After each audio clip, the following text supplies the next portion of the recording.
एक छोटे से गांव में जहां हर तरफ खुशी ही खुशी नजर आती थी, अली अपने दोस्तों के साथ खेल रहा था। अली एक चलबला सा बच्चा था जिसके दिल में बहुत सारे सवाल थे।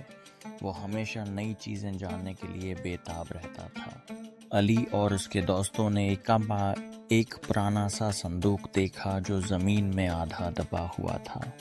सारा, जो कि अली की बेहतरीन दोस्त थी, ने कहा, क्या तुम्हें लगता है कि इसमें कोई खजाना है? अली ने जवाब दिया। चलो देखते हैं। जब अली ने संदूक खोला तो वो हैरान रह गया।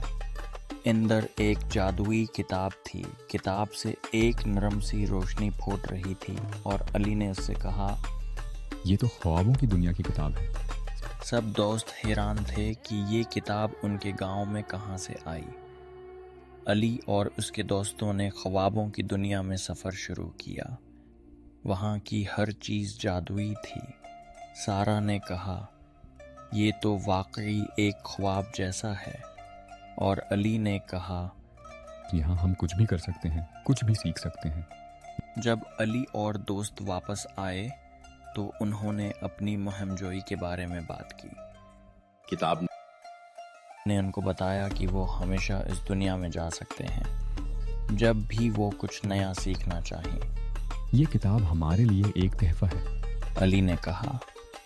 अली और उसके दोस्तों ने ख्वाबों की दुनिया में जाने का फैसला किया जब भी वो कुछ नया सीखना चाहें। उनके दिलों में खुशी और आंखों में चमक थी। इस दिन के बाद अली ने कभी नहीं रुका सवाल पूछना और हमेशा नई चीज़ें जानने की कोशिश की।